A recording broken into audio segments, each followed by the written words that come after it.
চুপ! আর একটা কথা বলা যাবে না। একজন নাটকটা লিখছে, একজনের ভাবনা আরেকজনকে দিচ্ছে, সে এটাকে অ্যাডাপ্ট করছে, করে তারপরে নামাচ্ছে নাটকটা। নাটকের নাম ম্যাটার করে কিন্তু আসলে। দর্শক কিন্তু প্রথমে নাটকের নামটা দেখে, তারপরে গল্পের ভিতর ঢুকে দেখে। আমরা অনেক সময় নাটকের শুটিং শুরু করি গল্প নিয়ে, কিন্তু নাটকের নামটা নির্ধারণ করা হয় না। নাটকের গল্পটা যে আপনি যেটা বললেন যে এটা সময়োপযোগী কিনা, এটা ভীষণ সময়োপযোগী, এবং এটা হচ্ছে একটা মিষ্টি প্রেমের গল্প। পারিবারিক বন্ধন বলবো, পারিবারিক কিছু জটিলতা আছে, ক্রাইসিস যেটা থাকে আর কি আমাদের মধ্যবিত্ত পরিবারের বিভিন্ন রকম টানাপোড়েন নিয়ে।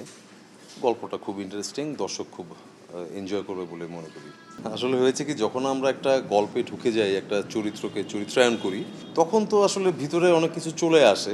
আর নয় সৌন্দর্য নিয়ে চিন্তা। এবার নিজেকে সুন্দর করে তুলুন স্টাইল ম্যানিয়াক্সের সাথে। আর নির্দেশক যেভাবে চায় যে সিচুয়েশনটা এরকম, ভাই এরকম এরকম হবে, তো তখন তো ধমক দিয়েছে। এখন আপনি একটা সুইট মানুষ, আপনাকে কি করে আমি একটা ধমক দিই? তাও যদি গল্পের প্লট এরকম থাকে, সাথে সাথে দিতে পারবো, কোনো সমস্যা নেই। আমি ধরেন অন্যায়টা আমিই করছি। চুপ! আর একটা কথা বলা যাবে না। এরকম সাথে সাথে কিন্তু চলে আসে। আমি যদি সততার সাথে বলি, এটা বলার অপেক্ষা রাখে না, বিষয়টা একটু দুঃখজনক। কারণ নাটকের নাম ম্যাটার করে কিন্তু আসলে। এই যে আপনি যেটা বললেন, দর্শক কিন্তু প্রথমে নাটকের নামটা দেখে, তারপরে গল্পের ভিতর ঢুকে দেখে। তো নাটকের নামটা আজকাল আমাদের এক ধরনের প্র্যাকটিস হয়ে গেছে, যেটাকে আমি পুরোপুরি সমর্থন করি না। এবং কিছু নাটকের নাম থাকে একটু কমপ্লিকেটেড, বা কিছু নাটকের নাম থাকে ইংরেজি ভার্সনে। তো ঠিক আছে, গল্পের খাতিরে অনেক সময় অনেকে করে, কিন্তু নাটকের নামটা যদি গল্পের সাথে না মিল থাকে, বা আমাদের যে কালচার, আমাদের যে কালচারাল জার্নি, যত কথাই বলি আমরা বাঙালি, বাংলাদেশি, আমাদের তো একটা নিজস্বতা আছে, আমাদের কিন্তু সংস্কৃতির একটা নিজস্বতা আছে, ওটার সাথে যদি মিল না রেখে আমরা নামকরণ করি, সেই জায়গাটা তো একটু হ্যাম্পার হয়, একটু তো খারাপ লাগে। কিন্তু তারপরেও আসলে অনেক সময় অনেক কিছু বলার থাকে না। আর এটাও সত্যি যে আমরা অনেক সময় নাটকের শুটিং শুরু করি গল্প নিয়ে, কিন্তু নাটকের নামটা নির্ধারণ করা হয় না, পরবর্তীতে নির্ধারিত হয়। তো সেই জায়গাগুলোও আমরা এগুলো নিয়ে অনেকেই আলাপ করেছি আমাদের নির্দেশক প্রযোজকদের সাথে। এগুলো নিয়ে আমাদের একটা প্রসেসিং চলছে, যে কিছু কিছু জায়গা আমাদের পরিবর্তন করা উচিত নিজেদের স্বার্থে, দর্শকদের পছন্দ মতো।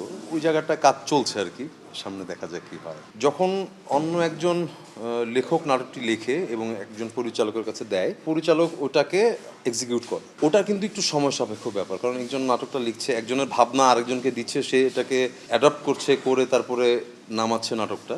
ওটারও যেরকম একটা সুন্দর জার্নি আছে, আবার একজন ডিরেক্টর যে নাটক লিখতে পারবে না তা কিন্তু না, তার মাথায় তো একটা গল্পের প্লট থাকে। দেখেন, একটা রাইটার যখন ডিরেক্টরকে গল্প দিচ্ছে, তখন তো ডিরেক্টর তার মাথায় পুরো গল্পটা নিচ্ছে, নিয়ে কিন্তু এক্সিকিউট করছে। সো একটা গল্প ডিরেক্টরের মাথায়ও আসতে পারে। সে যখন নিজের গল্প নিয়ে কাজটা করতে যায়, তখন আই থিঙ্ক অন্যের গল্পকে এক্সিকিউট করাচ্ছে, নিজের গল্প এক্সিকিউট করতে সময়টা তার একটু কম লাগে। এবং একটা মানুষ যখন একটা নাটক লেখে, তখন তো অনেক কিছু অনেক বড় পরিসরেই লেখে, কিন্তু ডিরেকশন দিতে যে অনেক সময় দেখা যায় যে এক্সিকিউট করাটা ডিফিকাল্ট হয়ে যায়। কিন্তু একজন ডিরেক্টর নিজেই যদি লেখক হয়ে থাকে তার গল্পটা, তখন সে নিজে নিজে কিছু কিছু কারেকশন করতে পারে, যে না, আমার এটা একটু শর্টকাটে করতে হবে, বা এটা এইভাবে না করে একটু এইভাবে করি। তো ওই যে কারেকশনগুলো, এটা তার বুঝতে সুবিধা হয়, করতে সুবিধা হয়। এবং আমার বিশ্বাস, যিনি ডিরেকশন দিচ্ছেন উনি যদি ওই নাটকটা লিখে থাকেন, তাহলে তার নাটকটি বানাতে সময় বরঞ্চ কম লাগে। শিল্পী সম্মানী বলেন বা নাট্যকার সম্মানী বলেন, এটা তো আসলে নিজে থেকেও অনেকটা ঠিক করা হয়, অনেকটা হচ্ছে আপনার কাজের গ্রহণযোগ্যতার উপর, কাজের মেজাজের উপর ডিপেন্ড করে।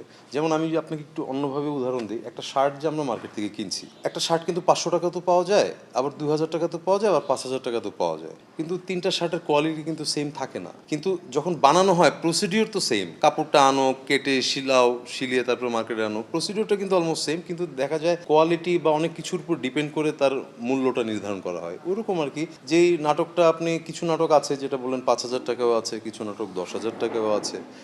ইট ডিপেন্ডস অন কোয়ালিটি, এটা আমি আসলে বলবো।